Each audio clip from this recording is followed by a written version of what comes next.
Okay, shalom. Yahweh Bashem Yahushua Brakatham to the brothers. Shalom, Yahweh Shamar Alathar Bashem Yahushua to the sisters. All right, this is the Israelite School of Universal Practical Knowledge under commanding General YAHANNA. You understand? Started out of 1 West 125th Street, Harlem, New York. The I.S.U.P.K is not affiliated with any other group.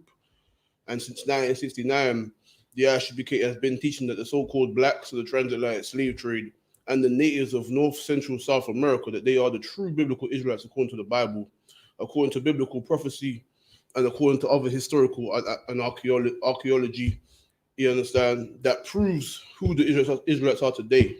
And today is the Tuesday Brotherhood class down here in the city of Birmingham, in the UK. I'm Precinct Officer 500, Shamgar Bun Bun Yumyan, holding it down today.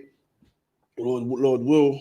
And you understand, today we're teaching the Brotherhood class. So this today is about having mercy, you know what I'm saying?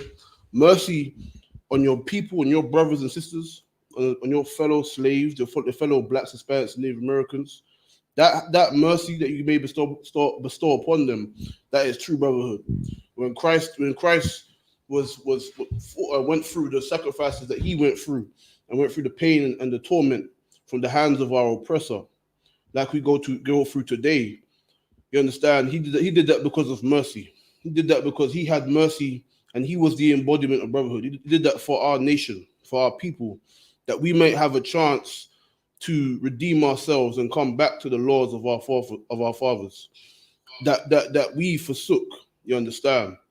And today, you know what I'm saying, we're gonna go through that, and we're gonna go through how in the foretime how he was always ordained to keep the laws, and then the statutes that came through the men like Moses and others, you understand, who gave these statutes, given the authority of the Most High to do what the Lord given us, man, you understand? And also that the statutes that came from our King Yahushua Mashiach, or Christ as the world today knows him.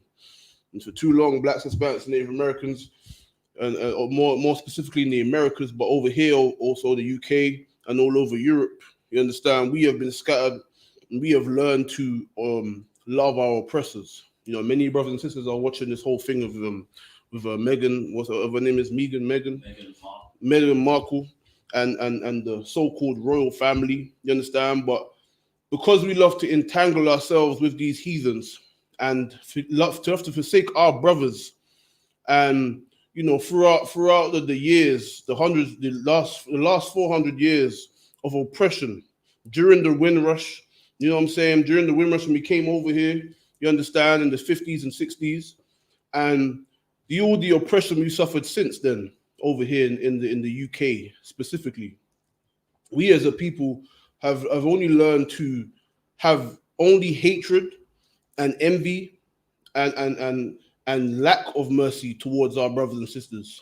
But we have learned to be weak and soft, and to cleave unto our enemies, and loving them, and being obsessed with everything that they say and do. But what the UPK is here to tell you today is to fuck them, Salakia. You understand? To hell with the heathen and all their business. Let us just live our lives and do what our forefathers commanded us to do. Forget the heathen, man. Forget all these nations round about us who care nothing about you. This so-called royal family, which they are not. You understand? These Edomites, these oppressors. Why would any of that concern any black, Hispanic, or Native American? What does that have to do with you? What does that have to do with you and your people and your torment? You understand? That's right. It has nothing to do with you. And that Meghan Markle is not even your sister. You understand? She is a heathen just as they are. The only thing is that just how they are the pioneers of colorism, they will practice it. And practicing it is this: knowing that the lineage of that woman, Meghan Markle, comes from a white man. It is their people.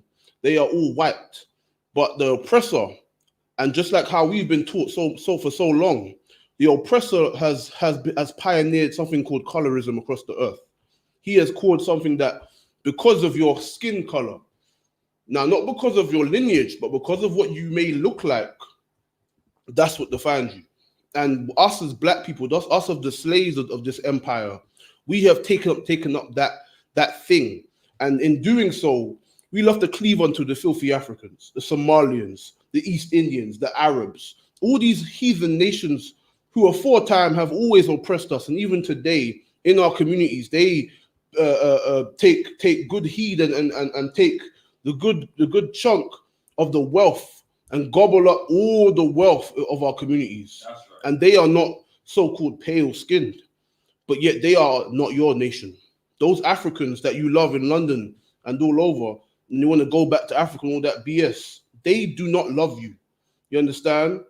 They don't love you. You can ask Joy Morgan about that. Oh yeah, sorry, you can't. You know why? Because she died at the hands of one of them. Just like anybody else who wants to side of any heathen, you will get the short end of the stick. You will suffer the death of dishonor and senselessness because you will decide to fascinate yourself with the lies of the heathen. You decide you want to fascinate yourself with the affairs of the heathen. But we should fascinate ourselves with the affairs of our people. We should fascinate ourselves with the affairs of our brothers and sisters and our history, rather than the affairs of the heathen, who have done nothing for us and have no care in the world for you and your likeness. Suck it. Did you send them the? You send them the? Yeah. Okay. That's why I'm arguing. Come on. You understand? And we as a people need to come back to our ways, man. We need to forsake the love of these nations whom have only oppressed us, and forsake them and their little ordeal with this so-called war. That's nothing to do with you, man. You understand? That is just a simple family, a simple family discussion or simply. They are one people and they are not our own. You understand? And we should forsake them and love our own as we have lost our way. So like Shalom, Yahawashi. Shalom, Yahawashi. So like if you could give me Jeremiah 17:4, Baba Kishar. You understand? Because we as a people, the true biblical Israelites, we are this way because we lost our heritage. That's right. Because we have lost what was given unto us, our traditions, our customs. That's why we want to fascinate ourselves in the affairs of the heathen, because we know nothing else. And like I said before, those heathens, those Edomites, you understand, the so-called Caucasian, the oppressor, he's the one who taught us colorism. Right. That's why he enacts it in his life. In their lives, they reenact colorism, because that's who we learned it from in slavery. We learned to hate our brothers based on their skin color, not based on the history of who they are and the bloodline which they come from. If we kept to our ways, we would know that the Africans sold you. Those Ashanti, those Igbo, and all those other retarded tribes across Africa, they sold you, man. They sold you. You wanna look to them because they got a similar skin complexion to you.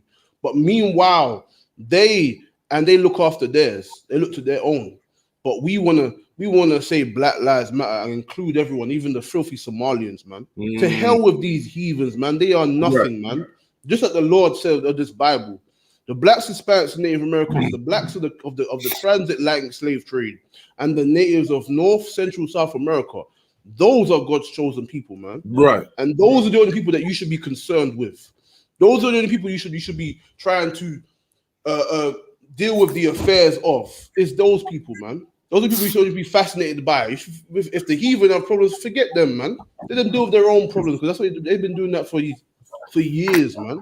But so I can read that, Bob Kishar. Jeremiah 17, verse 4. And thou, even thyself, shall discontinue from thine heritage that I gave thee.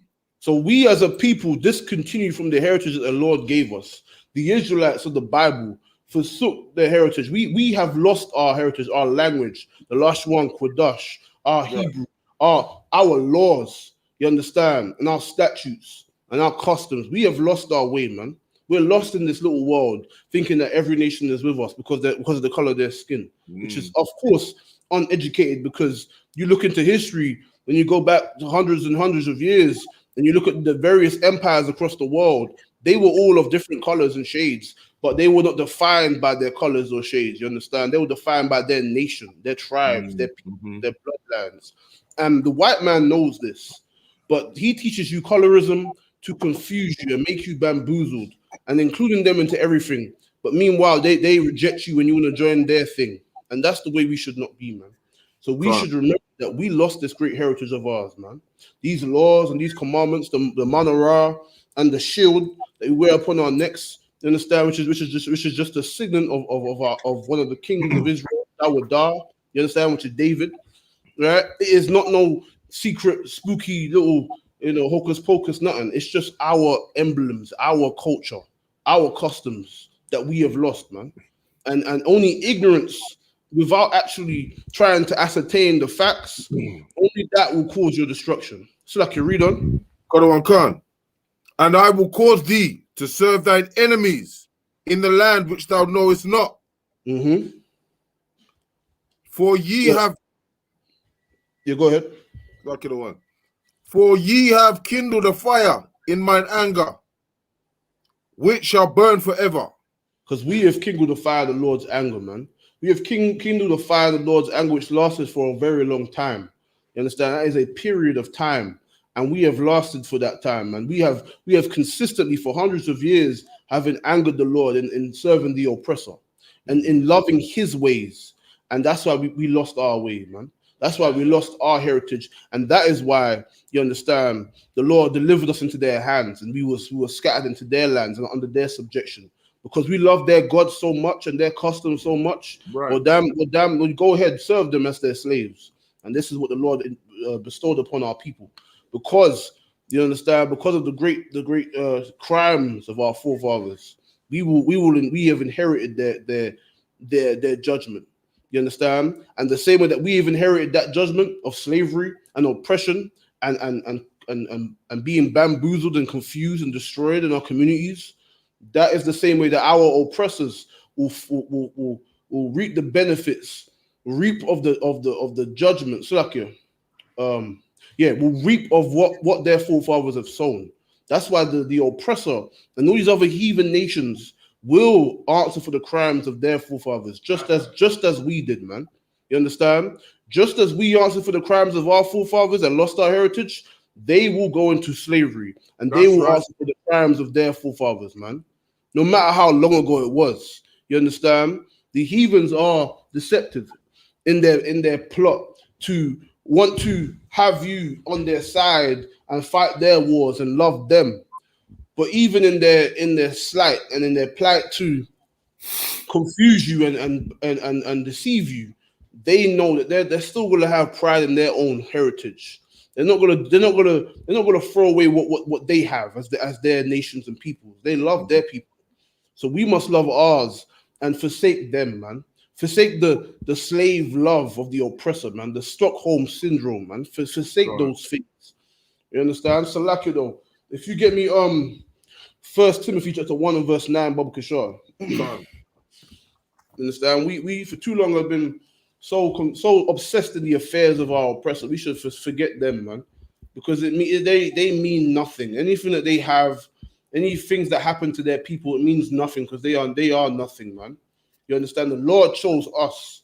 The Lord chose us, and every nation across the earth envies us because of our greatness. But meanwhile, they still hate us. And if we cannot see and acknowledge these things, then we will only continue and continue to go through the exact same things that we have been going throughout the time of being here, man. That's right. We will only repeat the pattern of being the oppressed and crying for and not be able to defend our families, you understand? And not be able to defend our households and our communities.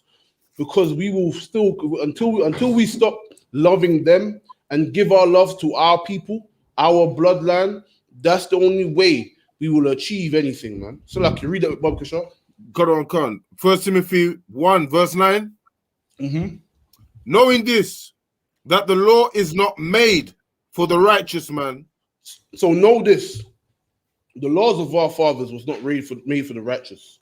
It was not made for those who were raised in the law and know the law and keep it.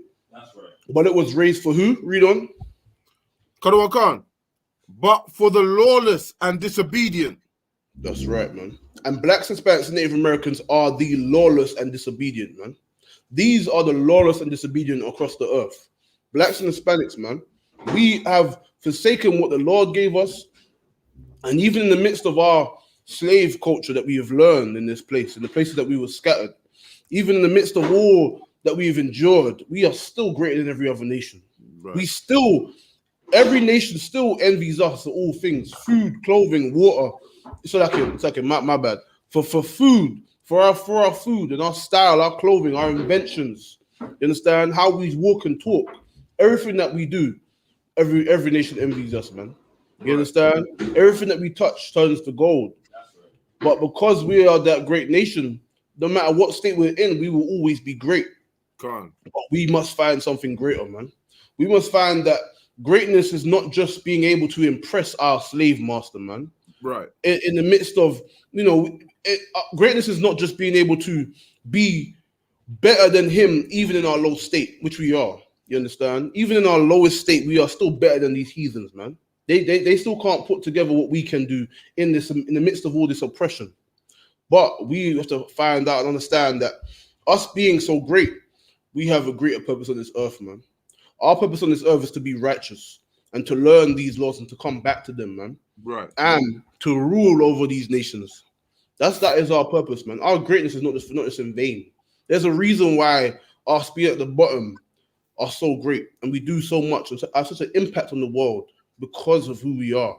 And we need to remember that and to look to our brothers and our sisters and forsake them, man, because they are nothing. Forget about their affairs and let us deal with our own things. Let us deal with our own communities, man, and better ourselves. So I can read on. Khan. For the ungodly and for sinners, for unholy and profane. You understand? You're unholy and profane, because that's what we've become in this kingdom. We have become unholy and profane, man. Right. Unclean and offensive. You understand? We have become those things in the eyes of the Lord. You understand? Joining this LGBTQ BS. You understand? Men trying to be women, men being effeminate, women trying to buck up to the man and trying to run the situation. Nah, man. These things are profane. These are offensive, man. Right. Offensive in the eyes of the Lord. And that's what we've become. And this mindset that we've come into, these things is what offends the Lord, man. And this is what had us in slavery and under the hands and the healed and brought to heel under the feet of our oppressors. So I can read on. Khan. For murderers of fathers and murderers of mothers. You know, murders of fathers and murders of mothers. Killing brothers and sisters in the community, man. Those people is what who the law is for, man. These people who murder brothers and sisters, their own people, that's who the law is made for. That's who the law was for, man. So that we could always have a guideline and a system of laws to govern what should happen unto people that commit certain things, and the statutes to add on to the sub laws of our great law. You understand? So like if you drop that, yeah, and if you get me Leviticus chapter 19 verse 17, Bob Kashar. This is one of the laws that the scriptures is talking about. This is one of the laws and statutes that the Lord gave us, man, through the hand of his prophets and his holy men of the Lord, like you find in the UPK. That's who these men were able to write up these things, man. And these men were our forefathers, man. Moses was a Levite, you understand? Or today would be a Haitian. Those brothers who are at the bottom today and suffer greatly. And those men were once men of the Lord, man. These men were once the great priests of the Lord. You understand? These were the men of great renown within all our tribes. They were scattered among us because they were the priest. You understand? But now we have fallen. But we will come back, man. We are coming back. You understand? Since 1969, we've been coming back. You understand? We've been addressing our history and coming back, man. So like, you read that, Bokisha? Khan. Leviticus 19, verse 17. Mhm. Thou shalt not hate thy brother in thine heart. So we should not hate our brothers, man. Should not hate our brothers. You understand? Nor our sisters. So I can read on. Kadawan Khan. Thou shalt in any wise rebuke thy neighbor Mhm. and not suffer sin upon him. Within our communities, this is talking on a broader scale, of course. But within our each individual lives and within our communities as a whole, we should judge inwardly. Meaning nothing in our towns and cities, wherever we may dwell, in our communities today, we should not allow things to continue, man. You understand? We should not allow our brothers to continue to sell weed and destroy their brothers and whore out their sisters and take drugs and destroy themselves, man. We should not allow our sons to be effeminate and weak, and our sisters to be lesbians, man, and to be all over the damn place. We should not allow these things to stand, Right. because this is what is commanded unto us, man. You understand? We shall rebuke them, meaning to correct them. That's right. what we should be doing. Forgetting about Meghan Markle or whatever the hell her name is, and those the old wrinkly prune face devils that are in that little tower over there, man, in London. Mm. Understand? We should forsake them, man. To hell with them. They're nothing, man. Understand? So-called royalty, man. Look at them. Look half dead. You understand? Right. They are not of the Lord. They are not royal for nothing, man. We're royal, man. Even in our low state, we are more royal than they are, man. That's right. Mm-hmm. You understand? And so we should, instead of looking to them and fraternizing ourselves with their affairs, we should look to our brothers and sisters in our communities, man, and we should be rebuking them and not suffering sin upon them. So I can read on. Kadawan Khan.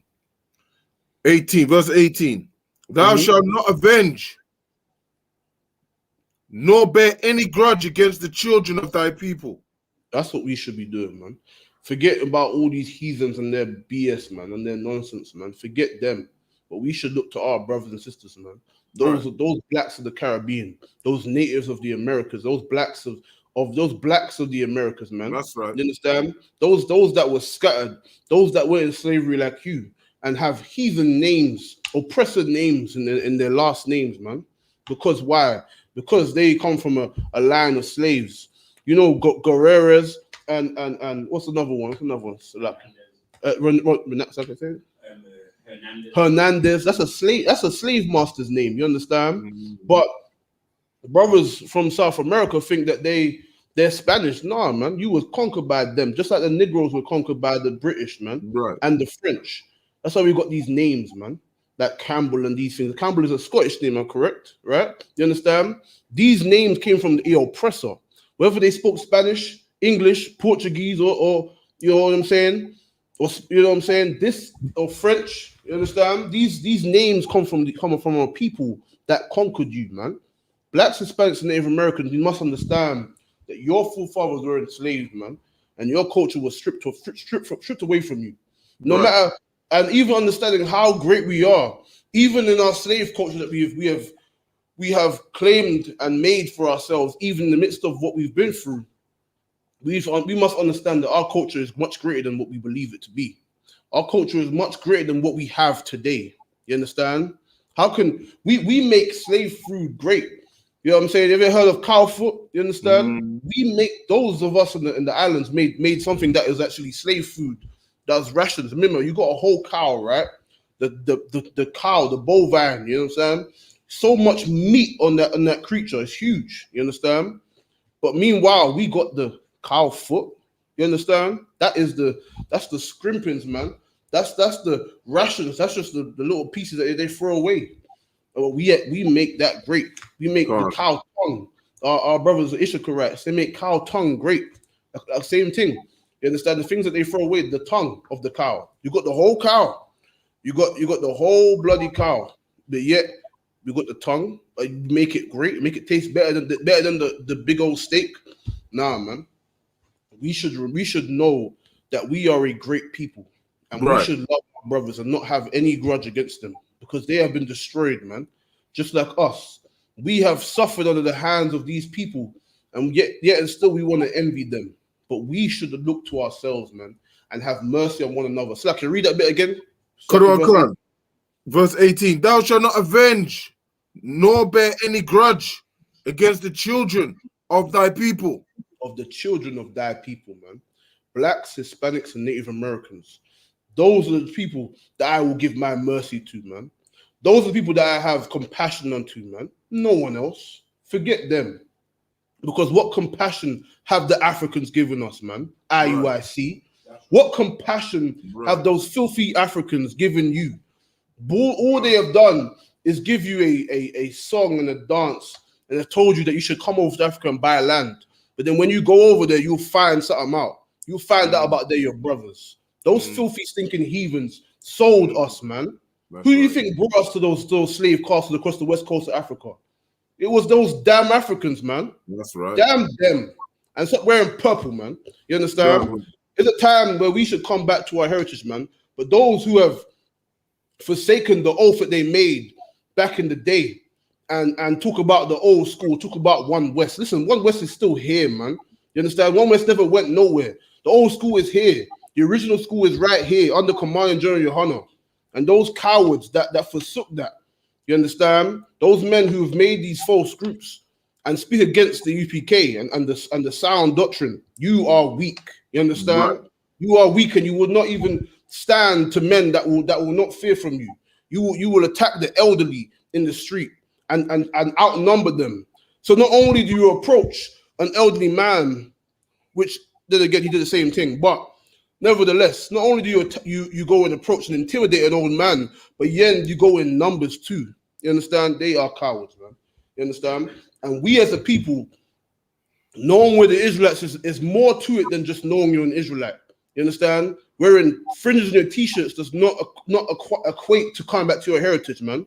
That's what the Amalek, those fake Jews, man, those ones with the 12s on their head and little pop hats, man. That's what they wear. That's not our way.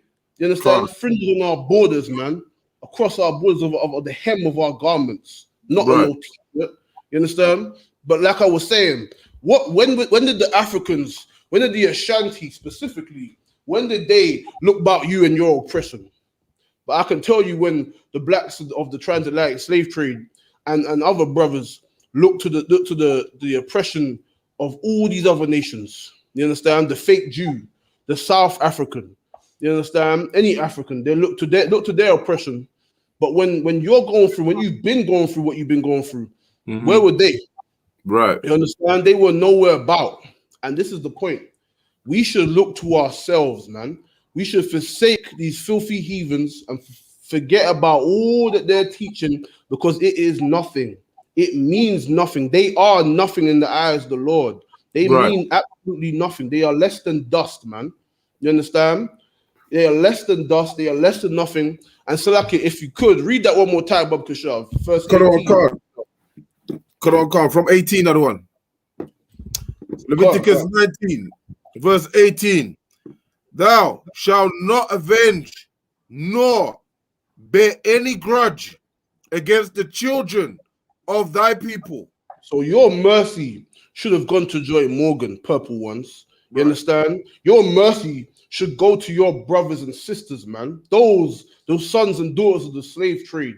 Those sons and daughters of the oppression, the onslaught of oppression that we've been suffering for all these hundreds of years. That's where your mercy and your love and your forgiveness should go to, man. Not to no filthy, stinking African. Not to no filthy, stinking Caucasian, man. You understand? Or these other filthy heathens, man. The East Indians, all the rest of them, man. We should only love ourselves, man. And that's the problem. The issue within the Black, Hispanic, and Native American community is that we have learned to hate ourselves. And only facts, people of sense can comprehend what I'm saying and what we teach in the UPK.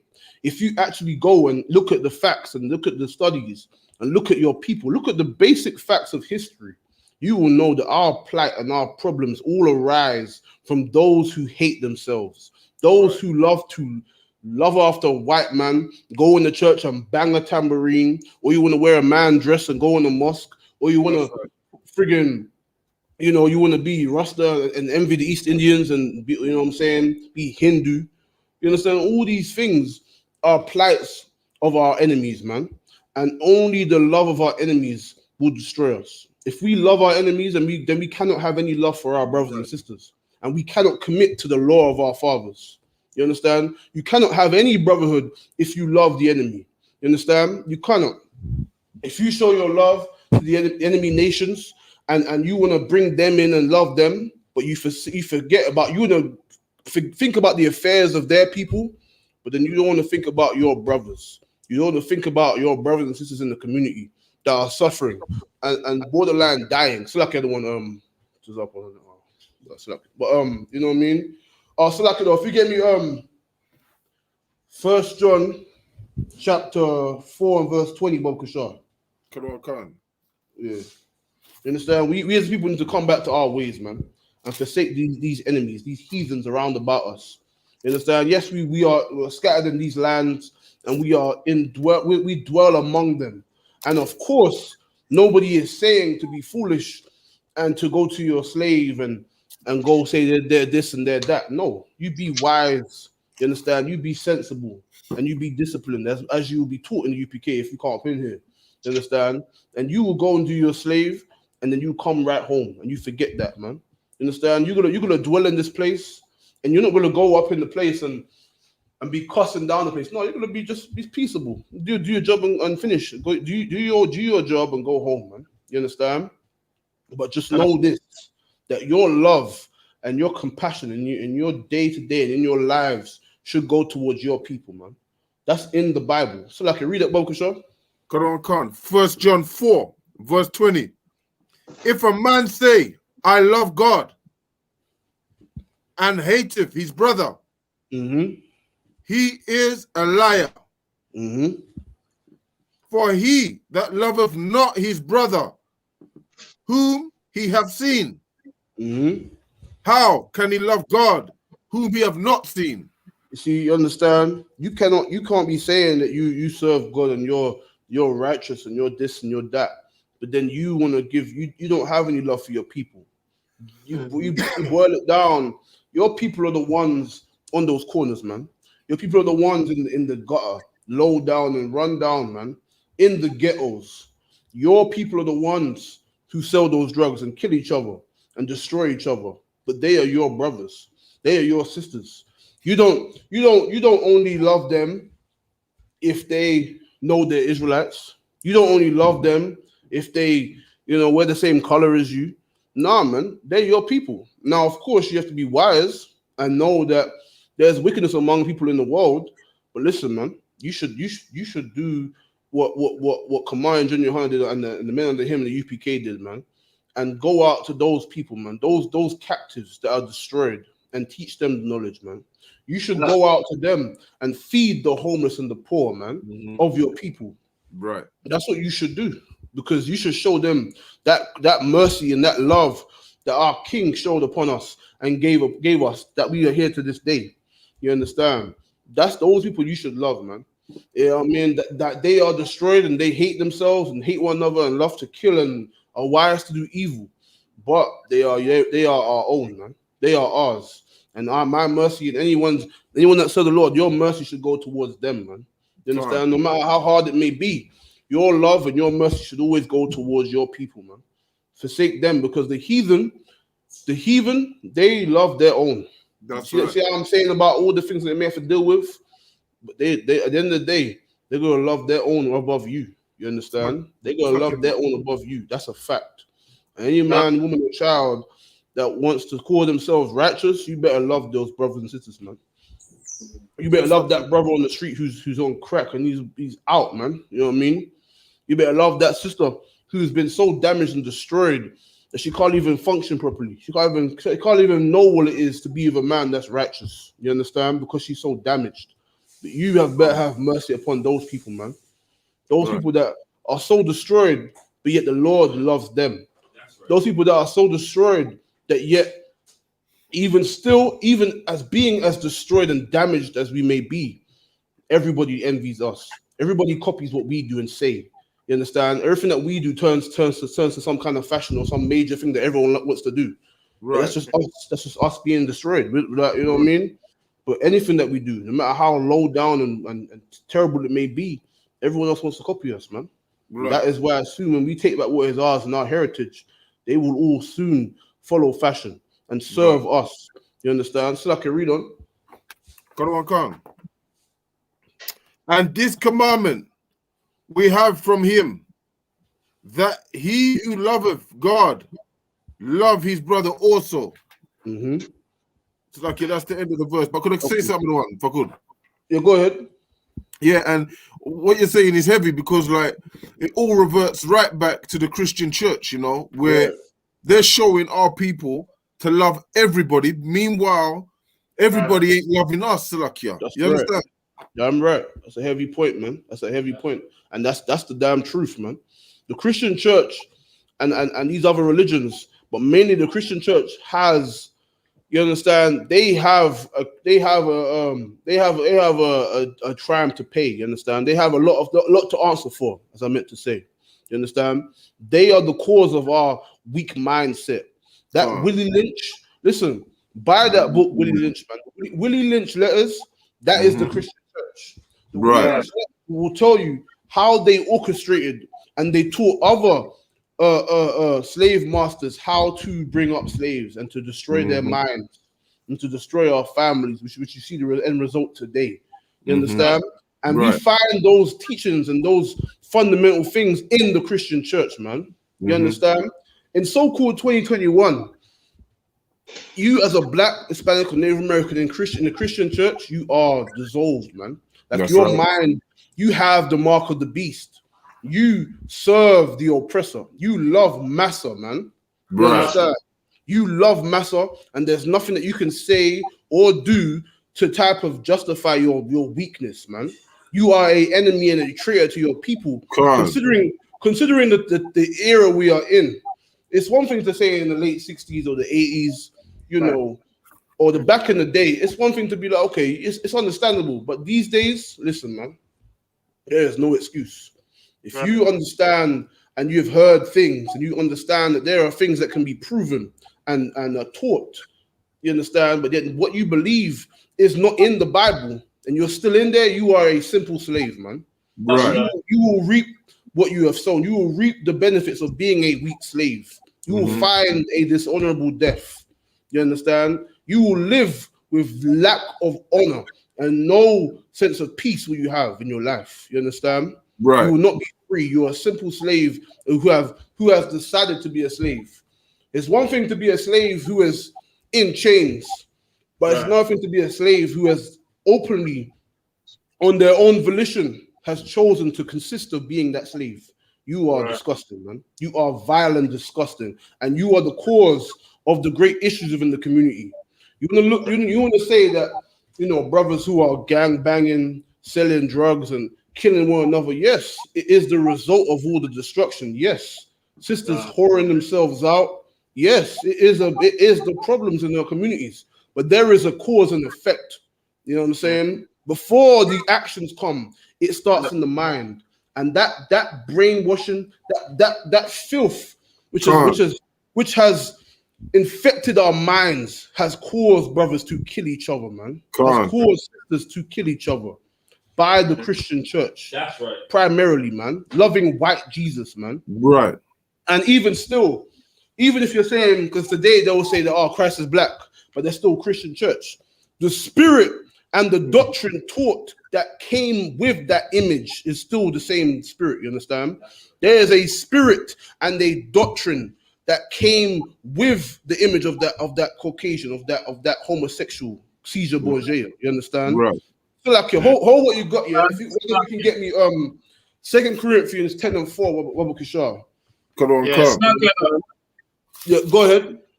Right, as well, like they say, it's just like they say they love the Lord, right? And it's what is it? It's zeal, but it's not. They got the zeal of God, but not the knowledge of the Lord. You know what I'm saying? And it's just, it's they say the same thing. Oh, yes, but yes, it's true. But yes, it's true. But then at the same time, there are people who know of this great knowledge. You understand? They know of this truth, and they take bits of like they do with the Bible. They take things out. You understand? What you're saying is true, but I'm saying what I'm touching on is the fact of people who who are in these places at the church and the mosque and all these things, and they still want to take that Christ is black, that Israelites are black, and still want to follow. But this is what I want to touch on, the spirit that comes with that image. So like when you got it, yeah? Khan. Salakia. Yeah, what I'm saying is, yeah, but when they close that, it's the same folks I'm talking about, but when they close their eyes, like they say it, that Jesus is black, they say it, but when they close their eyes, they still worship that white image, you know what I mean? Right. That's what, yeah, that's right. So I can go ahead with that, okay. Khan, 2 Corinthians 10 verse 4. The weapons of our warfare are not carnal. So today, you understand, in these days, the weapons of our warfare is not carnal, man. We will not raise up swords and knives and spears and guns and AKs and the 99 mil and all them things. We're not going to raise those things to attack our oppressors. You know what I'm saying? The Draco. You understand? We're not going to do that. Not today. You understand? Today the battle that we face is not carnal. It's not a carnal war. You understand? Not yet. You understand? So I can read on. Khan, but mighty through God to the pulling down of strongholds. The pulling down of strongholds, man. The strongholds, the spiritual strongholds at the Christian church, Christianity as a whole, no matter what division of Christianity it is, Christianity, Egyptology, you understand? All these things, man, these are strongholds within have a hold over our brothers and sisters, over their minds. So I can read on. Khan. Verse 5. Casting down imaginations. And every high thing that exalts itself against the knowledge of God. See, all these things, you understand? White Jesus, you understand? LGBTQ, Islam, all these things exalt itself above the Lord, because the knowledge of the Lord is what we teach in the I.S.U.P.K. That's the knowledge of the Lord. But everything else is above that, trying to make it the main thing. You understand? Read on. Khan. And bringing into captivity every thought to the obedience of Christ. So that's what we're supposed to do. We're supposed to bring in every thought, the obedience, all the mind, changing the minds of our people and changing their mindset to come back to the laws and statutes, the Most High. You understand? Is there any more of that? You can't. Okay, go ahead. Verse 6. And having a readiness to revenge all disobedience. No, when you're obedient. Drop that, yeah. Drop that and go to chapter 11 and verse 4. You understand? 2 Corinthians 11, verse 4. For if he that cometh preacheth another Jesus. So this is what I was referring to, you understand? This is one of the strongholds that we read about in chapter 10. You understand? It's another Jesus, you understand? This white Jesus, man, this Caesar Borgia, which was uplifted, which was put out there in the 1400s, Renaissance period. You understand? This is that image, that another Jesus. Read. Khan, whom we have not preached, or if ye receive another spirit, which ye have not received. So that another spirit. So now, like I was referring to, they want to teach in the church. They want to be still be Christians as soft and weak and pathetic, but they want to teach it with a black Jesus now. But he's still the gay homosexual, but he's just black now. Nah, but there's a spirit that comes with that white Jesus, man. That spirit of loving everybody and being weak and wanting to fight and die for your oppressors and thinking you can do anything to have some coalition with your enemies. That is the spirit of this other Jesus, man. That spirit of homosexuality with what was that? What's that preacher's name? He's a singer. I think Kirk Franklin. Is it Kirk Franklin? Right? He was saying about the other day, he was saying that, he was saying in his own words, he was justifying homosexuality and saying that it's nothing to do with the Bible to be homophobic or whatever, right? When, first of all, the word homophobic is a stupid word, right? Being against homosexuality, right, is full on the Bible. It's full on the Most High. Right. And this sodomite, this bold-headed, bold-faced sodomite, man, there's no backbone. There's a picture of him sitting on TJ's lap, man. Both of them are filthy sodomites, man, and they are weak. And this is what they promote in our communities, man, to be that weak, effeminate sodomite. And this sodomite tried to say and speak on the Bible and try to say that the Bible is not about hating gay. He's got gay friends, so he's supposed to be a man of God, but he's got gay friends. You understand? These mother effers, man. Salakia. You understand? These have the spirit that come with that white Jesus, man. That spirit of being a faggot. That's what comes with white Jesus, man.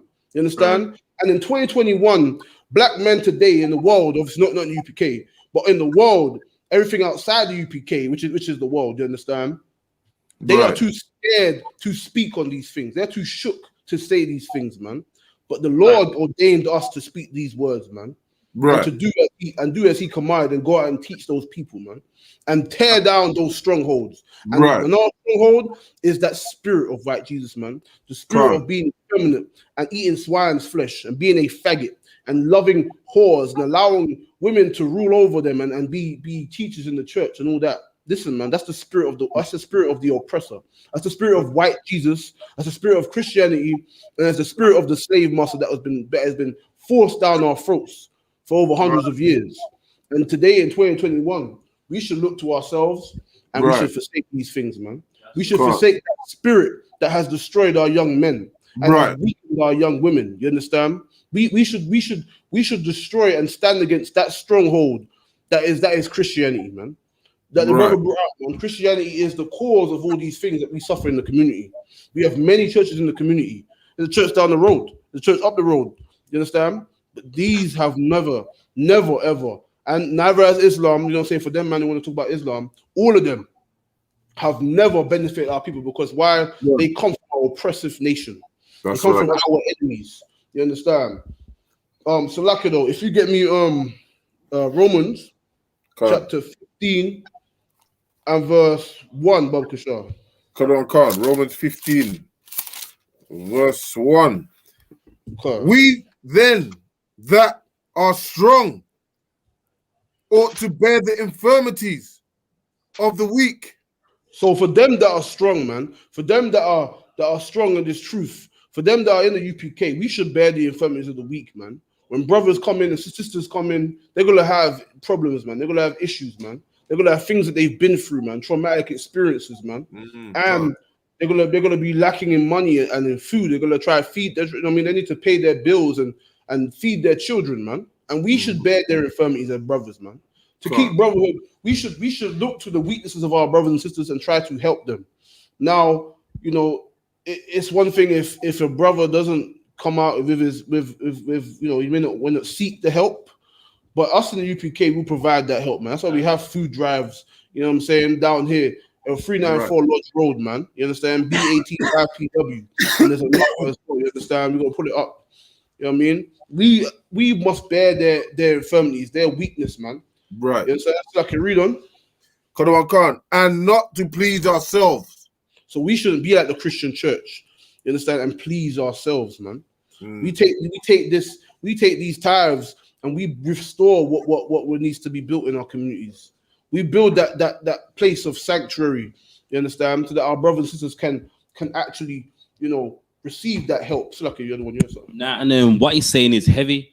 Like, you know, they do like to just please, or I mean, basically, it's all about them. Right. Like, it's weird how in religion, God seems to agree with you.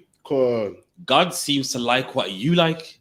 And you know, and when anything's wrong, well, God understands. And that's what it's all about, just pleasing themselves.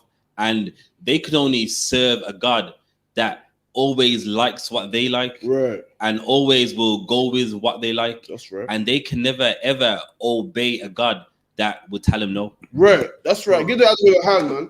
Give the other one a hand. Because it's so heavy, man. It's so true. Brothers and sisters today, they can't serve a power or God that tells them no. Like the other one brought up, man. They can't do it.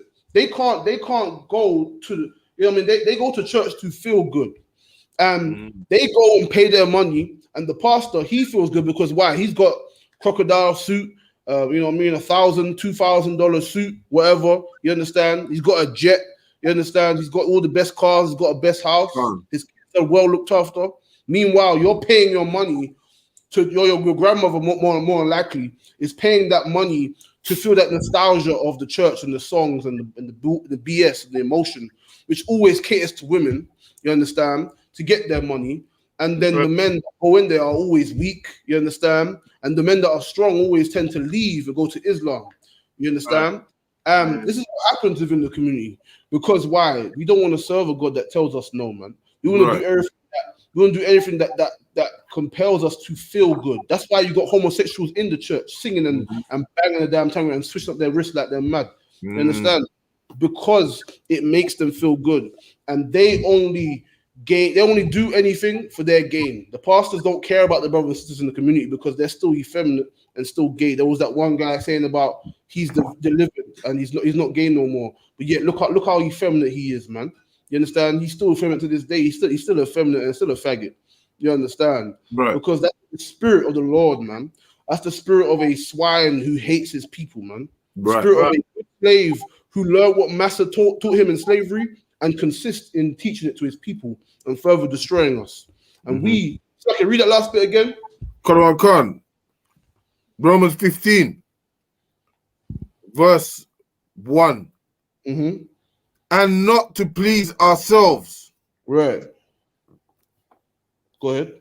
To read that again from the top. Yeah, go ahead.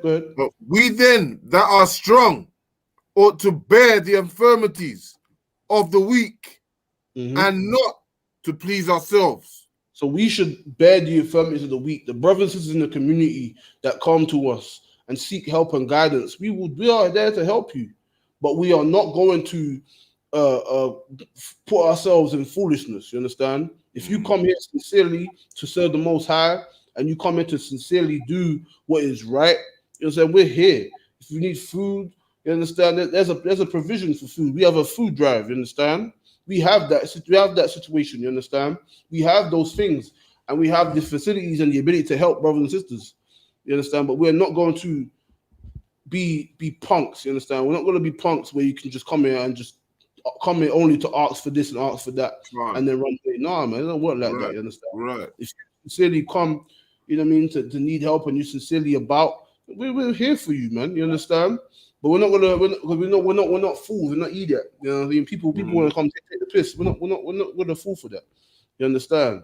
You don't just call us out of the blue and say this and say that and then want to receive help. Like, nah, I don't work like that. Now the facilities are still there for you. You know what I mean? You may pay a little fee, but you understand? We do it not for our own gain, man. We do it for the people's sake. You understand? We do it for those who are sincere and those who need these things, these help. You understand? We don't do it for ourselves. We do it for the people, man. Right. So I can read. Quran, verse 2. Let every one of us please his neighbor for his good to edification. So we should please our neighbors, our brothers and sisters, like we read in Leviticus 19:17, which our neighbor is of the brothers and sisters of our people. We should look to help them and guide them in the right way, to edify them according to the law of our fathers. You understand? Which is good for them, which is good for their health and their life, that the Lord may have mercy upon them. You understand? And we also look to your well-being as well. We also look to helping you with food and water. You understand? We also look to those things too. But we do it like we do it in the scriptures, man, for our people. And the Christian church, they do not do this, man. They do not look to the well-being of your brothers and sisters. Your brothers and sisters, your mom, your grandma is going to be paying her money while she can't pay no bills, man. She ain't even working, you understand? And that's not the Lord, man. You understand? That's your increases of those, you know what I'm saying, your slave. You understand? That's where increase comes from, man. You get any increase, you understand, where you have the increase, you're getting the increase based on your earnings, you understand, your occupation. Then you give your 10% according to what the Lord has said. But you don't be giving 20%, you don't be giving 30%, you don't be doing that. Because that's not the Lord, so you don't have to do that. You understand? So like read on. Quran Khan, verse 3. It's like your verse 3. Come on. For even Christ pleased not himself, but as it is written, the reproaches of them that reproached then fell on me. So that's the point. You understand? Even our King, he is a king. Our King Christ, Yahushua, man, Yahushua Christ, Yahushua Mashiach. You understand? he himself did not do for himself. He did for the people, man. He done for what was right. He gave for the people. He come and does and went out to the streets, not for himself. You understand? He didn't do it for himself. He went to the streets and to the highways and the hedges, and he did all these great miracles and things and taught all these great things for the people, for his brothers and sisters, man, according to the flesh. You understand? So I can read on. Come. Verse 4, for whatsoever things were written aforetime were written for our learning. For these things that we read about and these things that was given to us by our forefathers and the laws and the statutes that we've gone through, these were for our learning, man, so that we can teach other brothers and sisters, so we can do well upon them, right, so that we can uplift our nation and teach them to forsake the indoctrination and the foolishness that we've been given from our oppressors and this vile and unclean place that we've been forced to dwell in, man. We have to forsake these things, man, and forsake their doctrines and ways and come back to our own. This is these things that are written is for our good, man. You understand? So, like, if you get me Galatians chapter 6 and verse 1, Baba Kashar. Because our mercy should go to our brothers and sisters, man. Our mercy should always go to the blacks, Hispanics, and Native Americans that have suffered. Listen, other nations of people, when they hear about us talking and speaking on our history, they can't help but to speak on the oppression that some other nations suffered. To hell with them. Because you know why? Because every other nation looks about their own. That's right. When they talk about their oppression, us as the slaves, our brothers and sisters in the world want to do what? They want to have compassion to them and say, oh, look at them, look at you. When meanwhile, you suffered more and greatly than they did, man. They are nothing, regardless. And just as they look to their own, you should look to yours, man. You should look to your own. You shouldn't be thinking about what okay, that's good for you. But my people suffered this. And so I'm going to care about this. Just as they do. They lie and deceive you and act as if they care about you and your people, which is a damn lie. When truly they only care about their oppression, because why? Why is it that when someone from Amalek, right, which is those fake Jews, those people in Stamford Hill, right? Why is it when they speak about their so-called Holocaust, if only barely anyone died, right? You understand? Or 3 million, okay, whatever. You know what I'm saying? 99 million of our brothers and sisters died on the slave ships, just in transport. You understand? Just going to and fro. That is how we died. That's just 99 million of just in transit. Let alone who have died when they came over here, suffering the torture and the torment of our men, women, and children that we've suffered over here in the oppression. So what the hell are you talking about, man? You know what I'm saying? You can't even, it's not even a conversation. But anyway, like I was saying, when they want to talk about their oppression, it's like everyone wants to give them their you know what I mean, give them their little time of bereavement, right? Give them their time to remember their people. And then the Chinese or the Japanese, or the Arabs, or whatever nation will speak about something that happened to them, or the Africans, right? Starving over there, the in the bucket, right? Them people there, you know what I mean? Right. Them people over there, they want to talk about their things. And they get their time of bereavement. But when we, the blacks, Hispanics, and Americans, will talk about the crimes that happened unto our forefathers, they love to bring up someone else. You know why? Because they don't give us that respect. They don't give us that time of bereavement that they get. You understand?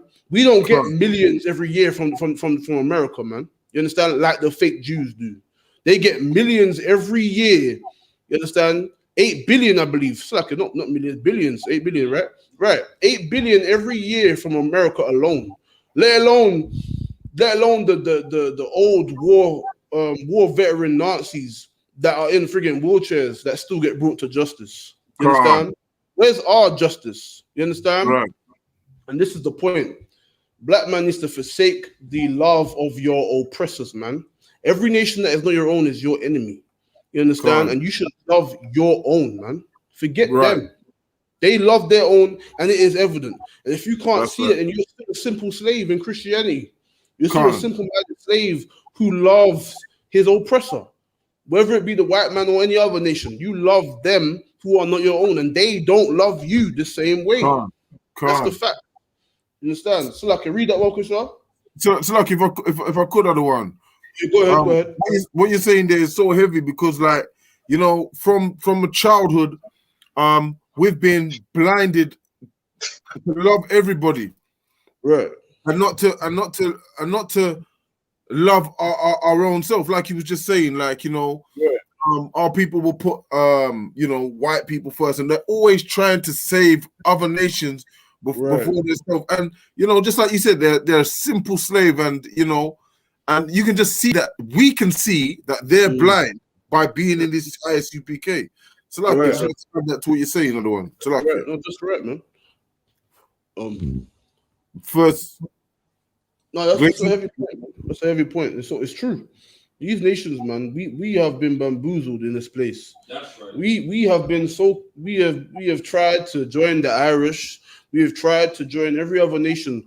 But what happened over here in the UK with the blacks of the Caribbean, the Benjamites, and the Irish? What happened? They were going through something. There's a time where it said no blacks, no Irish, no dogs, right? And then what happened? The Irish got some level of upliftment, didn't they? They went to other neighborhoods. At one time, they lived in our neighborhoods, and then they went somewhere else, and they went to some other upper white neighborhoods. Why did that happen?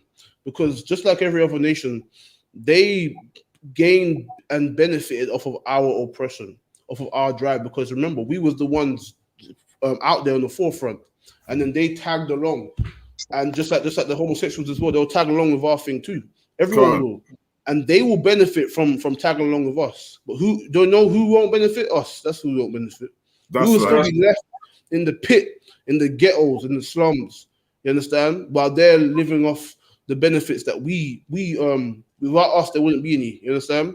Just like today, with all this, all the universal credit and the benefits that people get and receive, and all these Somalians and Africans and Arabs, and East Indian people that get all these benefits, right? And Eastern Europeans as well. Who do you think forged that, man? Who do you think forged the NHS? It was the blacks of the Caribbean, man, the Jamaicans, man, and the other Caribbeans. You know what I'm saying? All the Benjamites. We forged that. Without us and our presence and us doing what we've been doing, there would be nothing like that, man. There'll be no benefits for you to receive. There'll be no NHS. There'll be none of that. There'll be none of that without us. But yet they benefit so greatly off of these things, and we don't. You understand? When we want to go and receive benefits, what do they say? We say we're lazy. But meanwhile, our forefathers built this shit. So like our forefathers built the wealth of this kingdom. And the facilities and the things that they have and the programs they have is all based and shaped by our forefathers, man. That's right. And these heathens that you want to love so much, they just take and take and take, and they don't even give you any recognition from what your people have done. They don't, not even that, not even the bare minimum of recognition, man. They can't even give you that. So, like, you had something? So, like, yeah, just saying, man. Yeah, it's hard. It feels so. I want to cuss, man, but it feels so goddamn horrible as well because they ride off the back of our downtroddenness, man. They ride off the back of our persecution, man. You know what I'm saying? Our sufferation, they ride off the back of our blood, sweat, and tears, man. Because we did fight for this shit. You know what I'm saying? We put into this, man. And these bastards come and they get to walk around freely, man. That's you know what I mean? And look, have the cheek and disrespect to look down at us as well, man, at the same time. That's right. Damn right. You know? Yeah, Damn man. Right. No, heavy point, man. It's a heavy point, and it's so true. You understand? It is the truth. You know what I mean? Everything that we speak in the UPK is just pure facts, man. It's universal practical knowledge, man. That's universal. All around the world, you can adhere to these facts that are being brought out. And practical because it can be applied in your lives today, like separating from your oppressors and their philosophies. You understand? And it is that knowledge that we are lacking in this community, man. That's why you need the UPK under command and YAHANNA. That's right. Because without this, there is no sanctuary, no safe haven for those who actually sincerely love their people and want to better themselves. If you want to continue to be a slave and be subservient to people that hate you and look down upon you and spit upon you, then you can go ahead and wear that little bow tie like a idiot and run and grin your teeth and beg to massa. But listen, man, those of you that want to serve the Lord, man, you better come up in here under I.S.U.P.K, under command and YAHANNA, man. That's right. That's the only way to truly Right. serve the Lord, man, in these times, man. You understand? Basalaka, if you read on Bakusha. Khan, Galatians 6 verse 1. Mm-hmm. Brethren, if a man be overtaken in a fault, Mm-hmm. ye which are spiritual, restore such a one. So if a brother is suffering with a thing, man, he's going through something, man. You understand? And he needs help. He needs that assistance and help. You know what I mean? Those who call the UPK and they're not even in the UPK, they're in other groups and they call for counsel of the UPK. Just like those brothers, man. Ye which are spiritual, those who are righteous and keep the law and do as command and follow the sound doctrine. You must restore him, man. You will restore those brothers who need help, man, who come in need of things. We will restore you, man. To the best of our ability, we will restore you, man, and show you the right things. But that's all we can do. We can't make no one do nothing up in here. We can't make you serve the Lord, but we can, whatever's taught in the UPK, we'll give you the guidelines to do what is right, man. It will give you the guidelines to be uplifted and to be strong, not only physically, but mentally, man. You understand? And spiritually. You can be restored in your low down state that we go through, man. All the oppression and things that we have to endure, and we've been enduring in this place. We are those that are spiritual, man. You know what I'm saying? Those who serve the Lord are supposed to restore such a one, man. Read on. Khan, verse 2. Talakia, verse 1 still. Considering thyself, lest thou be tempted. Mm-hmm. So we should consider when we see a brother, you understand? When we see one of our brothers or sisters suffering something, man, and going through it, man, we should consider ourselves. That's how we can restore brotherhood within our communities, man. We look upon our brothers and we see ourselves, man. We consider the things that we could have been suffering. We consider that how we could have gone and come through the same thing. You understand? You know what I mean? Because we're the same thing, man. You know what I'm saying? We could have been in the same position, if not worse. That's why we must consider ourselves when we see our brothers suffering, man. So like, read on. Khan, lest thou also be tempted. Mm-hmm. Verse 2. Bear ye one another's burdens, and so fulfill the law of Christ. You understand? Fulfill the law of Christ, man. The statutes that came along with Christ when he was only reciting what was written in the Old Testament. You understand? We should bear each other's burdens, man. Just like our King, he bared our entire nation's burden, man, and he suffered that torment. You understand? He suffered that torment at the hands of our oppressors for his nation. Just as our King did that, we should bear each other's torment, man. Bear each other's problems and issues that they have to deal with, man. And we should restore one another, man. We shouldn't look down upon our brothers like they do in the Christian church, man. We shouldn't look down upon our sisters because they ain't got the certain money or the financial situation that other brothers may or may not have. You understand? That's the mindset that we learn in this place, man. To be that selfish mindset of, oh, look at him, he ain't got no money, blah blah blah. Nah, man. Because at the end of the day, when you look about it, right, as a nation of people, we ain't got no money, man. You understand? Yeah, we got some rich pioneers going around this and that, but listen, as a body of people, we ain't running around with over hundreds of different shops and houses that we own and land that we own. We don't have that. You understand? And we can consider ourselves when we look upon our brothers and our communities, man, and not be wearing no damn bow tie and grinning teeth while your people are suffering, man. Nah, man. When you wanna hug and be at peace with these heathens while your people are suffering and dying, nah, man. We should consider our brothers, man, and and only bestow our mercy upon our own, man. Right. You understand? We should only do business with the heathen and forsake them in any type of personal shit, man, because they are not our own. That's these right. These are the hardcore facts that those in the world are not strong enough to say. They're too scared and shook to say what it needs to be said. But at the end of the day, the reality will stand above all things, man. You understand? The facts and the knowledge, and those who are strong enough to apply that knowledge, those are the ones who will stand in that day, man. Those are the ones who will be in charge and rulership in those days to come, man. You understand? So like, read on. Right. Khan, verse 3. For if a man think himself to be something, when he is nothing, right? He deceiveth himself. You understand? When you want to put yourself above your people and think because you got something that your regular brothers ain't got, and you think you're something, but really, in the eyes of your oppressor and the eyes of the Most High, you ain't nothing. You're like, bruv, you're just another nigga on the road, just like we are. Only thing is, you just got a little bit more money. You live in a better neighborhood, but really and truly, you just the same as them.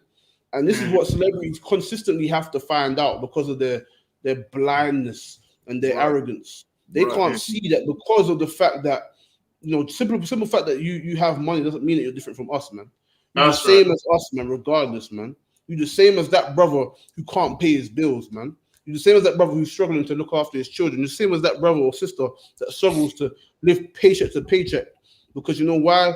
They are your people, man. They're your family, you understand? Right. You can never rise above your people. You can try to be like Chris Eubank and be feminine and be so the cringe, man. The cringe, man. I mean, there's no words in the English dictionary strong enough to describe what it takes to be to obtain that level of weakness. Right. You know what I mean? You know Chris Eubank, he was born and raised in Jamaica, right? You know that, right? No. Born and raised in everything. But you know what he did? He came over here, and there's a whole video, you can look it up, right? There's a whole video of he came over here and he wanted to be accepted in Britain. So he started talking like the Queen. And he ain't got no damn eyebrows, ain't got no beard, ain't got no gold teeth, nothing. You know why? Because he wanted to conform and be soft. Right.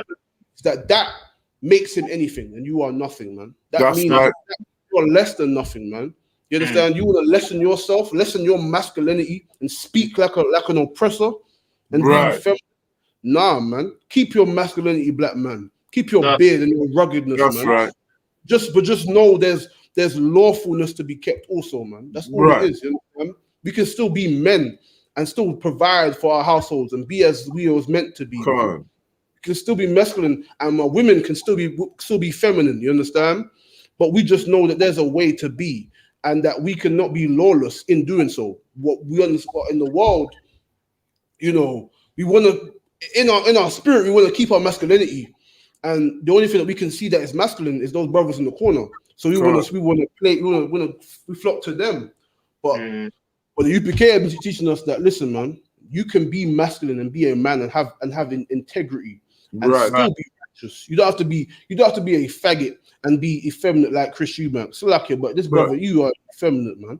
And you need to do something, man. Sort yourself out, because you all the way wrong. That is how not to be as a black man. Being like Chris Eubank is how a black man should not look like and carry himself. Right. It doesn't matter how smart or intelligent he may be, you don't have to be effeminate to do so. And you shouldn't have to trim your ways and conform to their ways to be soft and weak, to be accepted. Forget them, man. Right. You know what I mean? You want to be accepted so bad that you want to talk like that and talk like a batty man. So like you. You know what I mean? Talk like that. Nah, man. Listen, man. Keep it. You know what I mean? That's how in here we say keep it one West. Because there's a spirit that's in here that is of the Lord, man. A spirit in here that our forefathers once kept. You understand? A spirit that we consist in that spirit, man. We teach other brothers that spirit and sisters how to be of our foremothers. You understand? We don't want to be like the oppressor and conform and fit in. Nah, man. Right. We want to look. The only thing we want to take from our enemies is this: how they bring their wealth and their riches back to their community, and how they care for their own. That's the only thing that we should take from our oppressors.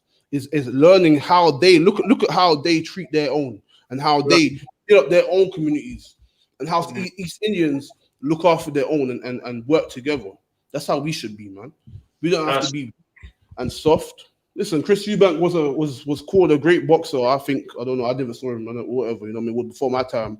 But the point of the matter is that is not how a black man should be. And black and in rebuking your brothers and restoring your brothers in their fault, that is one aspect of it as well. Because our brothers will come out the world and they will be like that, man. They will think that is the way to be because they think that they're accepted because they're like that. No, listen, man. If you can't have any integrity, then you will never have respect upon anybody. We don't want to be best buddies with the white man and many of the heathens. We just want their basic respect so that we can do business and go home to our own. That's it. You understand? We don't want to have to be fraternizing with you and your peoples, man. You know what I mean? For far too long, whenever we do that, we end up suffering. We end up with the short end of the stick. You understand? Whenever we want to join hand in hand with the oppressor, we end up suffering, man. Every single time. That's a historical fact. And if you don't learn history, what do they say? Some worldly people say if you don't learn history, you're due to repeat it right there. But that's what we've been doing, man. We've been repeating history. We've been repeating history of being so fooled to be loving the oppressor, and then they stab us in the back. You understand? Though that era of the weak, effeminate Negro is dead, man. In these doors, it's dead. It died. You understand? We don't accept that here, man. You know what I mean? In UPK, there's a way to be. There's a spirit to have for sisters and men. You understand? And we, like, you know what I mean? A man, like, okay, look at the UFC, for example, right? You've got men who say they are women. They can just say, I identify as a woman, right? And then they go up in there, and then what happens? You got a big man with big, broad shoulders, bigger hands and fists, denser bones, you understand? Physically stronger, no matter if they train or not, they're physically stronger regardless, you understand? Right? And then he's beating the life out of women, literally. And he's getting paid for it. And then now, when they started homosexuality, they accepted that. And then they accepted these people, right? The trannies or whatever, the transformers or whatever the case may be, or the trans whatever. I don't know what they call them, but whatever, man. These transformers, you understand? They accepted these people, and then soon after they're gonna accept pedophiles too. You understand? They don't want to tell you that now, but it's there. You understand? It is there. Just like they accepted men who have beards and strong chins and big broad shoulders, physically, completely different from a woman. The anatomy of a man is completely different from a woman. You understand? It is the natural way of things. If you go to any creature, you look at a male friggin', you look at a bull versus a cow. A bull is going to be more dense and stronger and bigger and more powerful than the female. That's just the way it is. You understand? But we have loved to plague ourselves with the unclean mindset and the philosophies of our oppressors, man. Our oppressors are profane, man. They are offensive in everything they say and do, man. How they breathe is offensive, man. You understand? And this is the way we should not be. We should not want to conform our ways and be effeminate like Chris Eubank. We should not want. So 1 second. We should not want to be, you know what I mean, in the midst of their so-called royal family and be worried about their affairs, man. We should be want to do with our own, man. You understand? We should be thinking about how we're going to get to the Lord's Passover, man, in Texas. We should be thinking about want to be right there, man. Forget them, man. They ain't nothing, man. And so, Slaki, you had something? Can't. Slaki, so what you're saying is heavy about, like, Chris Eubanks. I mean, what came to mind straight away was Hellenized. Right. Yeah. In this Bible compact dictionary here, it's like if I could just read what Hellenist is, if I could. Go ahead. A Jews who made Greek their tongue, and with it often adopted Greek ideas and practices. So like that's what you were saying. No, that's heavy, man. No, that's a heavy point, man. That's right, man. He is Hellenized, man. You understand? We're all technically we're all Hellenized because as a people we're Hellenized, but he has absorbed the spirit of a Hellenist. Like he has, it's like his religion. You know what I mean? Like imagine he's born and raised in Jamaica, right? In the Caribbean, right? And then he grew up speaking how our brothers speak. You know what I mean? Like my father would speak. I don't have it strong like that. But my father would have the accent strong. You know what I mean? That's how he was born and raised, and that's how he was born and raised. And he came over here and he transformed from that to this, and that he did it by himself. Now, what forged that? That's self-hatred, man. You hated how you speak. You hated how your people carried themselves. You hated the masculine look that we have. You understand? Because you saw the oppressor and you saw how weak he was and effeminate he was and how he carried himself. And you thought that would make you, make you absorbed into his little world. Nah, man, it didn't, man. You understand? And we should not want to be we should not want to be Hellenized, man. So you go ahead with that song. Yeah, Slaki, I'm looking for. I'm here, but I can't see it. Envy thou not the oppressor. That's what I was looking for. Yeah, Proverbs 3:31. Yeah, get that if you get that book. Okay, what is it? What is it? Ecclesiastes. Proverbs 3:31. Oh, is that one? Oh, okay. I got the other one if you want me to read that. Yeah. If you got it, read it. Yeah. Quran Khan. Proverbs 3 verse 31. Envy thou not the oppressor, and choose none of his ways. That's the Bible, man. You understand? But you ain't gonna read that in the church. A heavy precept, by the way. You understand? We're not gonna hear that in the church, man. The Bible says, "Envy thou not the oppressor." Who has been oppressing us for the last over 400 years, man? I'll tell you who. The so-called Caucasian, whether he calls themselves British, Portuguese, Spanish, French, you understand? Whatever he may call himself, man, he has been oppressing us, man. The East Indians within our communities in the Caribbean and over here and in America, you understand? They have been oppressing us within our communities, man. The Chinese, the Japanese, the Africans. But you know what I'm saying? These nations of people segregate themselves from us and they oppress us, man. They look down upon us, man. You understand? Within our own communities. Whether you go to Birmingham, whether you go to Manchester, whether you go to London, you understand? You can't deny that. You look at now, Londoners love to be mix up. But at the end of the day, yeah, back in the day, growing up in London, you know, Africans always try to be you, try to be Jamaican, say that they're Jamaican and say this and that.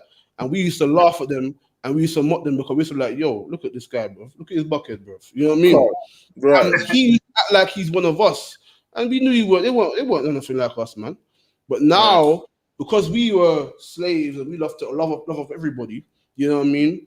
Now they all up and up and up, and now they're copying our thing and our style. They've taken what's ours. Now they're putting up their Afro beats and their nonsense, man. And now they're saying, we're nothing to do with you. You understand? Every nation of people have oppressed us, man. The Africans, the Ghanaians, the Nigerians, all these people, you know, Ugandans, these Somalians, all of them, man, they don't look to you, man.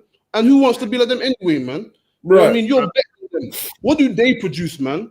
You understand? Who envies their music? They envy us. We don't envy them. Right. Who envies our food? They do. We don't envy their food.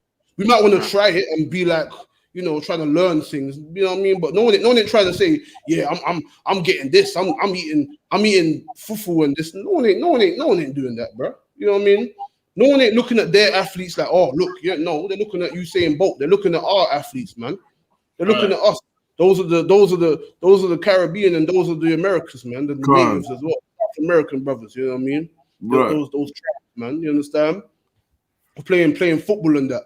You know what I mean? No one ain't looking to them. They got a couple boxers here and there, but really in boxing, who's been dominating boxing for all these last hundreds of years? You know what I mean? Hundreds of years of generations have been us. You know what I mean? No one ain't looking to them, bro. Everybody looks to us, but we want to love up them. And they have in history, every nation of people has oppressed us in some shape or form. In some shape or form, you understand? Right. In some shape, form, or fashion, these nations have oppressed us, man. And read that again, Bob Kishar. Khan.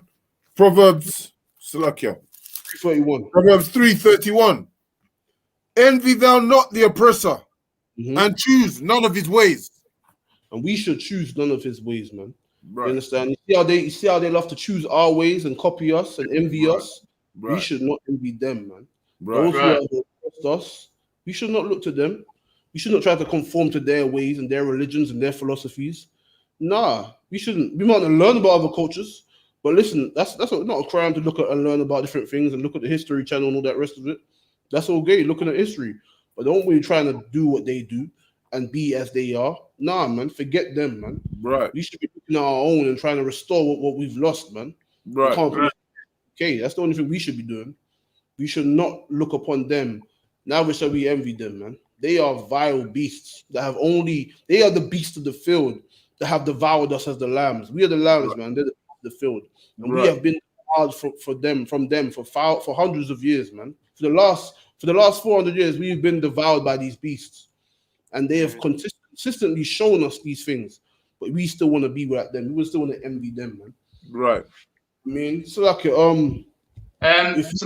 I may, go ahead.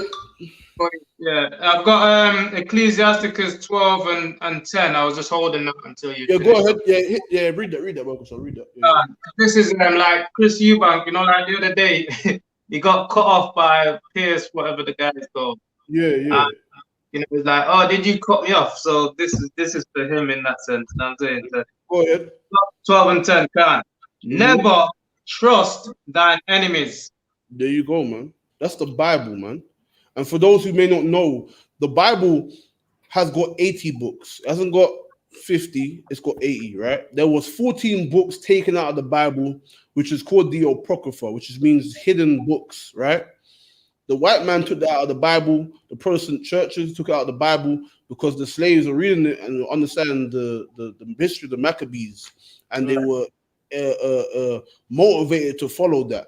Just as Nat Turner was motivated to follow the things of the acts of Moses. You understand? Well, this book called the Apocrypha, there's a book called Ecclesiasticus, and this is chapter 12, verse 10. Read it again, Bob Kishaw. Never trust thine enemies. The Bible says, you understand, the King James 1611, which is the most authentic the most authentic translation there is. You understand? Right. King James 1611, and it's an Ecclesiasticus 12 and 10. Read it one more time, Bob Kishaw. Another one can. Never trust thine enemies. We should never trust them, man. Right. We may work with them, we may dwell among them in their communities or whatever the case may be. We may be all around, and they may be around us. But we should never trust them. Never put your trust in these people, man. Never. Because they are not our own. Never put your trust in them. Put your trust in the Most High Power, man. Right. And the men that are ordained to speak His words, man. Those men in the I.S.U.P.K. That's who you trust in, man. Don't put your trust in these oppressors, man. And don't be trying to follow their ways.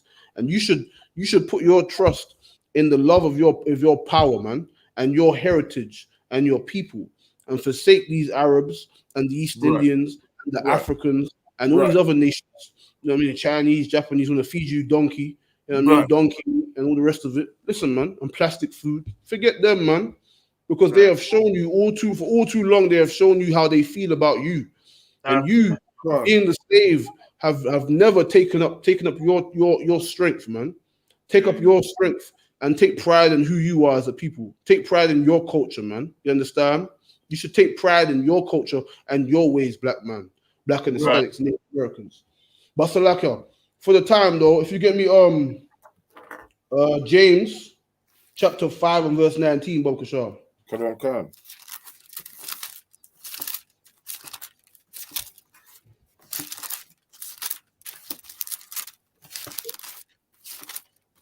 James 5, verse 19.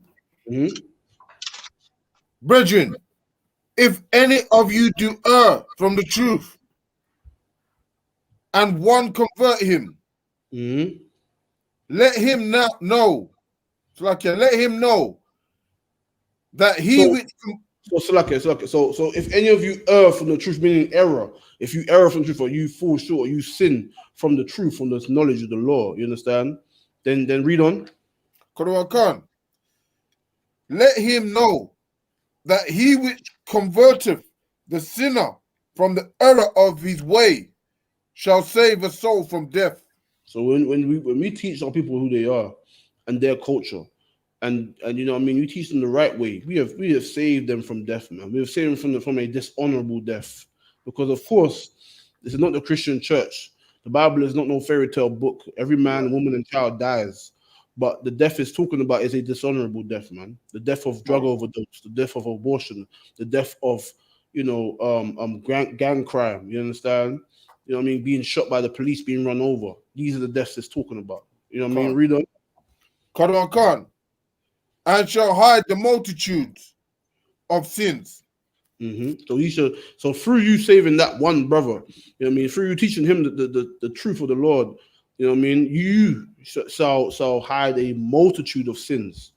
You know what I mean? Just one of them brothers out on the road, man, doing the wickedness that he's been doing. You know what I mean? You save him. Listen, man, you're doing so much, man. You don't even know. That's why you should come in and do this work, man. Do the work of the priest and the Lord, man, and do what is right, and teach your brothers and bestow your mercy and compassion and your time into your people, man. You understand? I'm not trying to fraternize these other nations because they are nothing. So like you read on. Come on, that's it. That's it on that one. Then it goes to Peter. What verse was that? Was that verse 20? Yeah, that was verse 20. Yeah, can't. All right, no sweat. If you get me John 15 and verse 12. John 15 verse 12. Cool.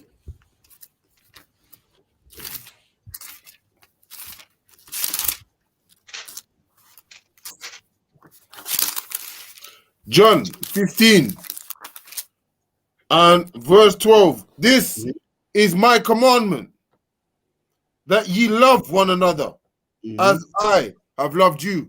So this is our King, Christ, man. You know what I'm saying? He said we should love one another as he has loved us, man. Read. Khan. Greater love have no man than this, that a man lay down his life for his friend. You understand? There is no greater love than that, man. There is no greater love than you dying for your friends, for your brothers and sisters, man, for your people. That's the love that Christ gave unto us, man. He died for us, man. You understand? And that's the love that we should bestow to our brothers and sisters, man. We should be willing to die and it's in service of them, man. In service of the Most High, and in that fortitude and in that pursuit to restore your people, you should be dying for them, man. Die for the truth, man. You understand? There's no greater love than that. So I can read on. Khan. You are my friends. If you do whatsoever I command you. So this is what our King said, man. Our King, Yahushua Mashiach, or Christ, as you may know him. You understand? Our King said, ye are my friends if, you understand, if you do as he commands, man. That's what the love of our King comes from, man. Those Christians who say they love Christ and and they're friends with God, they got a personal relationship with God, all that garbage, right? Listen, man.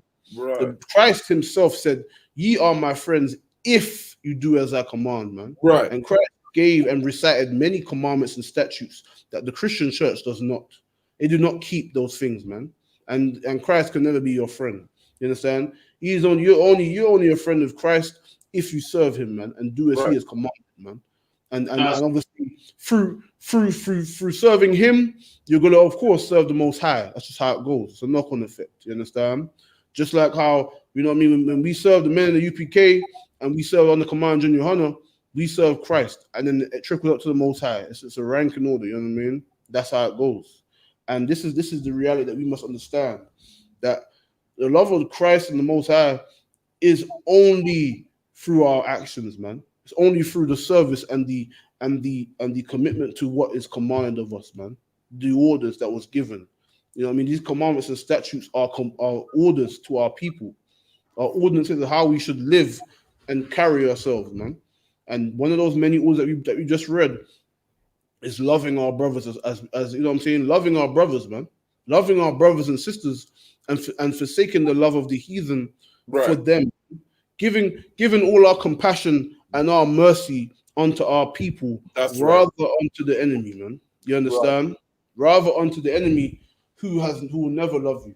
No matter how much you grin your teeth, how much you bang a damn tambourine, no matter how you feminine and weak you want to talk, and how much boldness you want to put upon yourself, and cut all the hair on your face, like, you know, bruh. You know what I mean?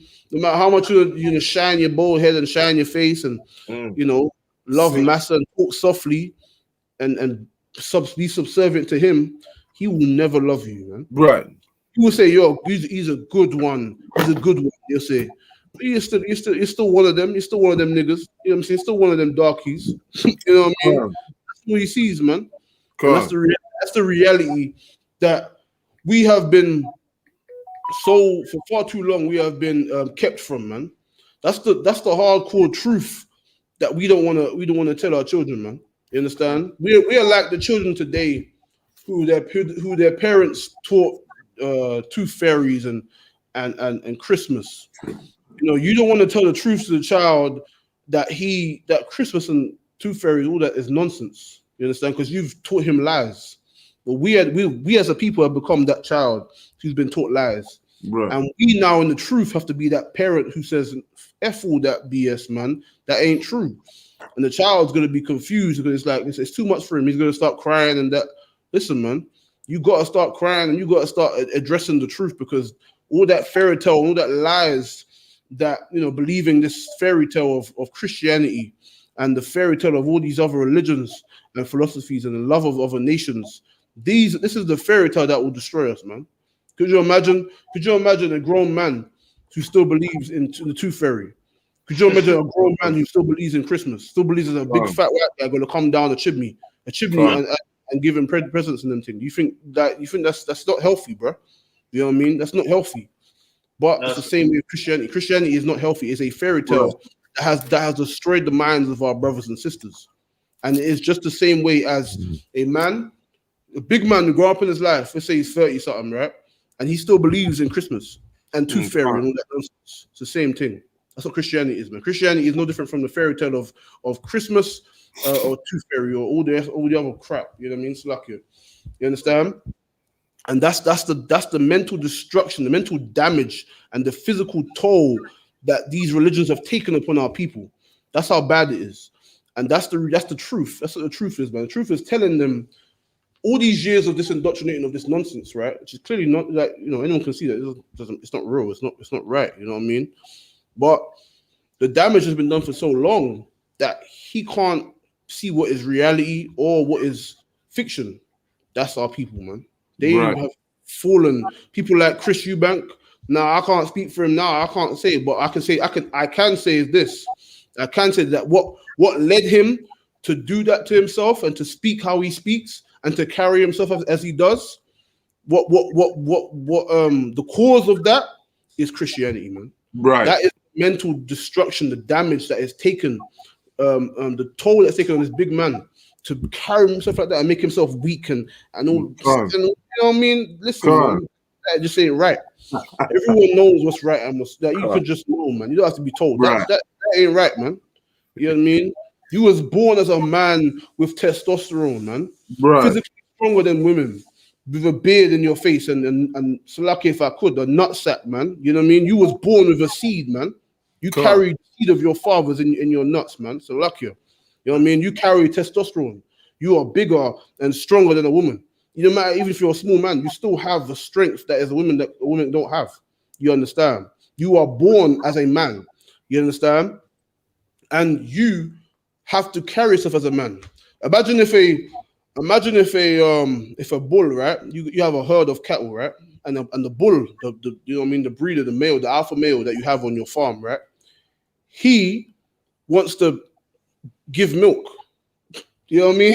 He wants to. He don't want to breed up the cows. He don't want to make children. No, he wants to give milk and just give milk and walk around and feed the children. That's not what he's supposed to do, man.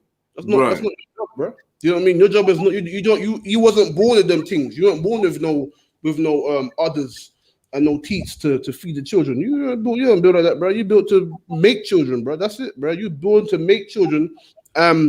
Lead the herd to safety. That's what the male was made to do. And the same way with men of humans, you know what I'm saying, of our people, we're made to protect and lead our people. You understand? That's why the nation of Israel, we always had our men in the military, not all women in the military. Women, right? Everyone has a purpose. Everything has a purpose. Right.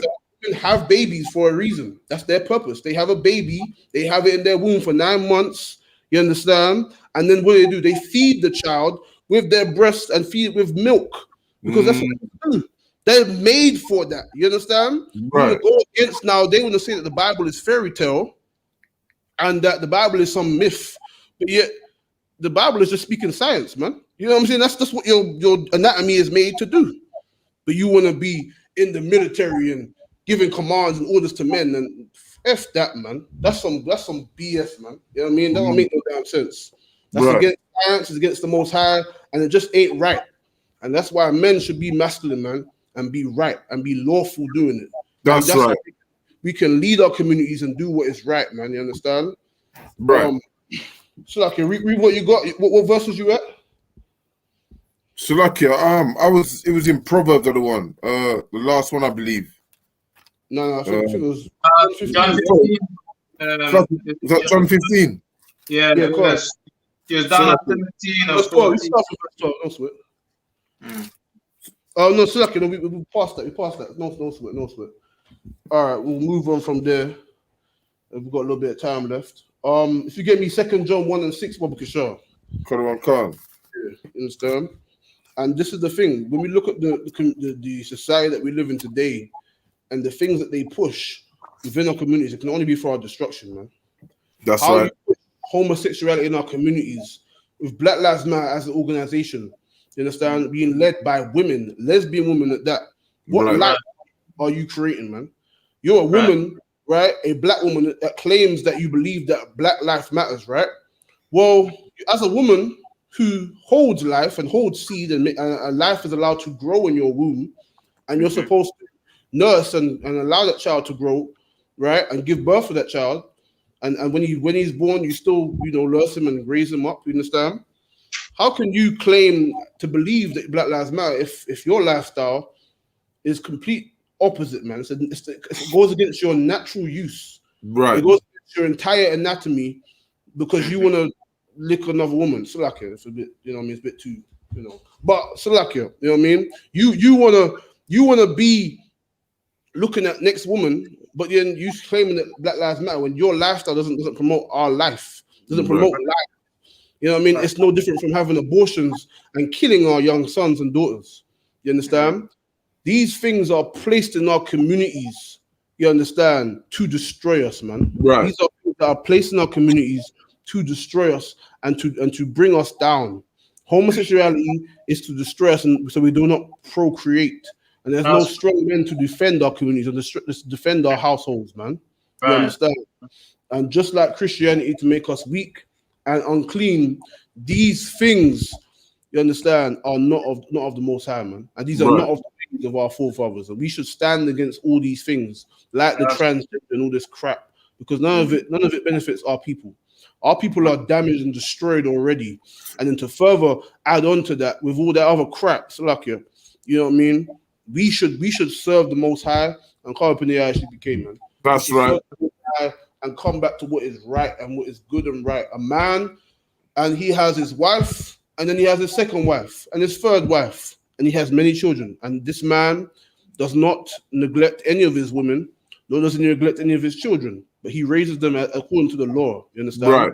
And that is the order of things, man. That's our culture. You understand? That's our culture. That's our way. You know what I mean? You've been westernized for far too long and given the hand of our oppressor. That's right. Everything that you believe today is based on what your slave master taught you. So I can read it for time. Quran, 2 John 1:6. And this is love, that we walk after his commandments. That's the love, man. That's the love of the Bible. The love of the Bible is that we walk after the commandments of the Most High. You understand? We walk after what the Lord gave us, man. You understand? Read on. Quran, this is the commandment, that as we have heard from the beginning, you should walk in it. For many deceivers are entered into the world, who confess not that Jesus Christ is come in the flesh. This is a deceiver and an antichrist. You understand? There are many antichrists, man. And one of the many antichrists is those in the Christian church, man. They are against what Christ taught. They are against that Christ was alive, because if he was alive, there's no way that he could be some blonde hair, blue eyes, white man, because it's impossible. Right. You understand? Because of the facts and the information. And they are against that, and they are antichrist. Those who want to go against what was given unto us in 1969, they are antichrist, man. Those who want to go against the sound doctrine of the UPK, they are antichrist. You understand? And there is no way around that. There's only one way. You understand? So, like, if you get me Mark 12 and 30, Bob Kishar. Come on.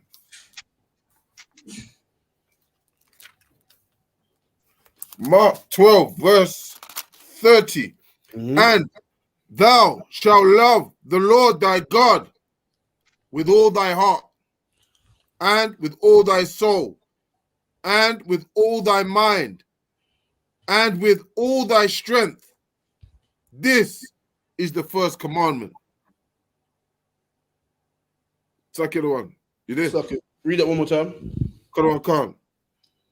Mark 12, verse 30. Mm-hmm. And thou shalt love the Lord thy God with all thy heart, and with all thy soul, Mm-hmm. and with all thy mind, and with all thy strength. This is the first commandment. Mm-hmm. Go ahead. And the second is like, namely, this: thou shalt love thy neighbor as thyself. You understand? We shall love our neighbors as ourselves, man. You understand? That's the second greatest commandment. First commandment is we serve the Most High, and we do as He's commanded us, and the ordinances that He's given us in how we eat and what we do. You understand? And the feast days that we keep, and the things that we observe. You understand? But the second greatest commandment is that we love our neighbors, man. Which is Right. as read in Leviticus 19, is the children of our people. Right. We should love our own, man. We should do as the Bible says, both in the Old and New Testament. Do as our King Christ commanded us, and we should love our brothers and sisters. That's what we should do, and by doing so, you would not conform to the things that everyone else is worried about. We're worried about Britain and this and that and all that nonsense. Listen, man, you're gonna worry about the things that go on within your community, man. Things that are dealing with. Obviously, you got to know what's going on in the world, obviously, but Right. you're going to be mainly concerned on the things that pertain unto your people, the things that pertain to your communities that affect your people every day, that we've been going for all these years, and we should like to do that rather than worry about the so-called queen and her so-called royal family and this so-called black woman. She's not black, she's white. Them people there, forget them, man. You know what I mean? They're a waste of everybody's time, because the bottom line is, so like if one of you can get me second Ezra share, 654 Baruch Kishar. You know what I mean? We're gonna get there right now. The bottom line is they are nothing. You know what I mean? The Bible says we should love our own. That's the reality. We should love our people, blacks, Hispanics, and Native Americans. We have a history that no one else has, and we all can adhere to the same tribulation and things that we go through that no one else can. No one else can subscribe to the things that we've been through, man. Right. You understand? No one else can. Everyone else wants to try to claim this and claim that. But when reality shows up, it's only the blacks, Hispanics, and Native Americans who have endured the things that we've endured, which is biblical prophecy. You understand? So, like, when you get it here. Second Ezra chapter 6, verse 54. Mm-hmm. And after these, Adam also, whom thou madest Lord of all thy creatures, of him come we all. You understand? Now, everyone comes from Adam. Every nation of people comes from the lineage, or not the lineage, but every nation comes from Adam. You know what I'm saying? Every nation was created in that time. You understand? Go ahead. Okay. And the people also, whom thou hast chosen. Everyone, including the Israelites. Everyone came out of Adam. You understand? Read. God, verse 55. All this I have spoken before thee, O Lord, because thou madest the world for our sakes. Because thou, the Lord, the Most High Power, created the world. And our King created the world for our sakes, man. For our sakes, for the Israelites. Everything that we see, every piece of land on the earth, all the seas and the mountains and the hills and the fields and the valleys were all created for us, right? Including people. Every beast and every heathen was created for us. Everything under our subjection. Go ahead. And on Khan, verse 56. As for the other people which also come of Adam. So now, as for the other people whom also come of Adam, so now we've addressed that the Israelites is what the Lord created the earth for our sakes, meaning the Israelites. And the other nations of people, because there are many other nations of people that are on the earth and that came from Adam. And they also, are on the earth and, stuff. But the Lord says, as for them, as for all the others that are not chosen, you understand? Read. As for the other people which also come of Adam, thou hast said that they are nothing. Said they are what? That they are nothing. No, man, they have some part into play here. Everyone can be friends. And what did the Bible say? That they are nothing. They are nothing. The Bible says that they are nothing. You understand? Right. They are nothing. Forget them, man. You understand? You have served them for all these years. Your mother and your mother's mother and your father and your father's father have served these heathen nations for how long? You understand? And the Lord, and come to find out, you know what I mean? All these years of serving these heathens, the Lord, they are nothing, man. Read on. Salakia, all these years of Chris Eubank wanting to be so much like them, man, and we finding out that they are nothing, man. That's right, man. Damn right. You wanna, Chris Eubank wants to emulate and be as nothing. That's what he wants to be. He wants to throw away his masculinity and his little culture that he has to be nothing. That's what he wants to do. You know what I'm saying? Read on. But be like Salakia. That was said that they are nothing, but be like unto spittle. They are like spittle, man. Spit. You know when you're talking and a little bit of spit comes out. You know what I mean? That's what they are, man. They're like spit, man. They're like whatever. Who cares, man? That's what they are. That's what the Lord said, man. But yet, meanwhile, you wonder why they took the 14 books out of the Bible called the Apocrypha. You wonder why they won't teach this in church. Right. That's why they took it out of the Bible, because they didn't teach it in the church, because they don't. That's, you know what I'm saying? It goes against their agenda. And that's why. Because they wanted to control you, the slave, man. They wanted to control you and to keep you sleep and make you afraid of their great terror. You understand? But the Lord that you serve, the Lord of your forefathers is the greatest terror, man. The great and terrible power, man. You understand? That no man can fathom the terror that comes from the Lord, man. Right. You understand? Read on. And one can, but be like unto spittle, and has likened the abundance of them unto a drop that falleth from a vessel. You know what I mean? The Lord has likened them as a drop that falleth from a vessel. You understand? Meaning what? You have a cup, and the cup has, a drink in there, has water, has wine, whatever, right? And a little drop comes out of that vessel, that water, that, you know what I mean, that wine, whatever, a little drop of it comes out. You don't look and say, oh no, the little drop came out. Oh no, you're just like, oh damn, you might clean it up, wipe it up, and then drink your drink.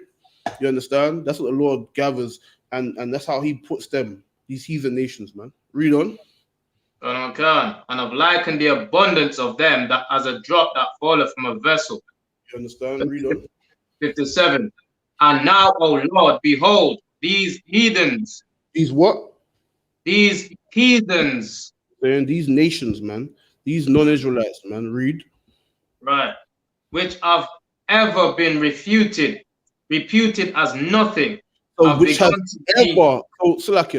have ever been reputed as nothing, meaning what? Throughout our culture and our way, and throughout the teachings of our people and what the Lord gave us, they have always been known as nothing. It's just been a fact. It's just a known thing. It's just a regular thing. Like, oh, okay, yeah. Like a man, like the fact that that Christ had woolly hair, or the fact that that the Israelites had or dark skin. You understand? Different shades of brown. You understand? That is just a common thing in the Bible. The fact that Israelites don't eat swine's flesh, just like that. That's how common it is. It's like, yeah, it's just a regular thing among the Israelites. That's a regular thing. That's the power that we serve. You understand? Right. And these heathens that have ever been reputed as nothing, read. Having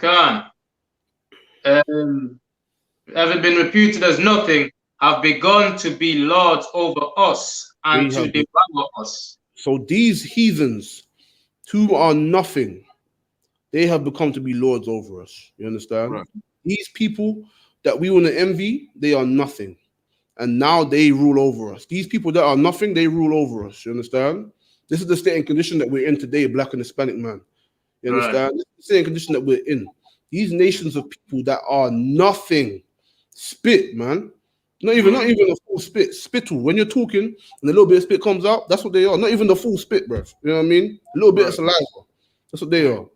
And these people, who the Most High Power, the Creator of all things, said that they are nothing. They rule over us. You understand? That's the condition that we're in. You know what I mean? You think black on black crime is bad. You think this and that. Listen, who's the people that are ruling over you? Just the fact that they rule over you is a horrendous thing, man. Just let that sink in. The fact that they rule over us is horrendous, and the fact that we are in this situation is because of the crimes of our forefathers, man. Right. Because we wanted to envy nothing. We wanted to be like Chris Eubank and envy nothing but spittle. You wanted to envy spittle. That's why we're beneath them. We wanted to envy them. You understand? And this is the reality that we need to face. This is the reality that child who's been taught all these fairy tales for so many years has now got to grow up and forsake those lies and fairy tales, man. And look at the reality that you're in. The reality that you're in is that these nations have never loved you and never will. You understand? It will never be a time where they will love you. There will never be a time when it's going to happen. But there is a time where you can stand for your people and your power, and you can unite among your own. That time can come. You understand? And the time will come when we will be the slaves who rule up all over these spittle, man. Who rule over these devils, man. You understand? That time will only come when we come up in the UPK on the Command Junior Honor, and we take up our brotherhood, man. We take up brotherhood and sisterhood, and that will unify us enough to know that, listen, man, we're worth more than this. It's worth this little argument among this brother or this sister is nothing, because listen, man, look, the greater picture is this. We got to serve the Most High and unite ourselves against our true enemies, man. And with that's the class. I pass the class over to priest and captain of 10,000 per Russia.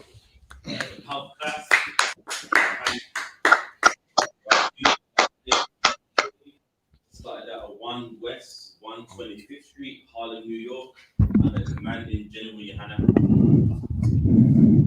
Call for a new brother and sister. When a new brother or sister comes into the school, they are off limits for 6 months.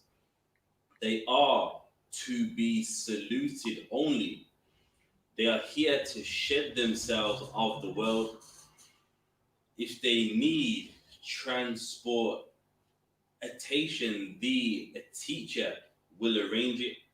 After 6 months, if a brother or sister has an interest in a particular person, he or she must get permission from the head to speak to a brother or sister. There is another 6 months in which the brother and sister will call each other. After this 6 months, a period, the brother and sister will get permission from the head to marry. Tithes, which is a commandment, Numbers 18:21, Malachi 3:8-10, means a tenth. In the Hebrew Ma'ashra, 10% of every penny of any increase the Lord gives you. Gives to the Treasury Department, priest fund, not mandatory, whatsoever amount you would like to give. Upcoming holy convocation is the Passover on the 25th of April.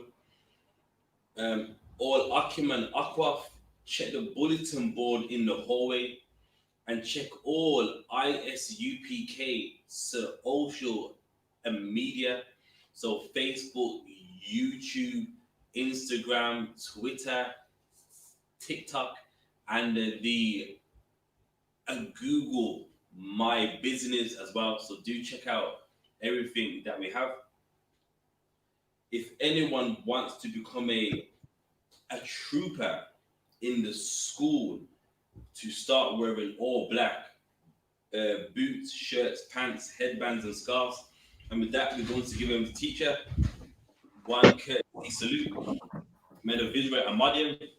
Men of Israel, Ahmadian Shabbat. I am Ahmadian Barak. Yahweh Ba Hashem Yahweh Mashai.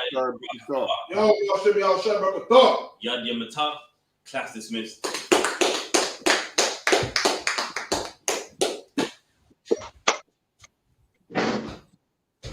Shalom, everyone. Shalom. Shalom.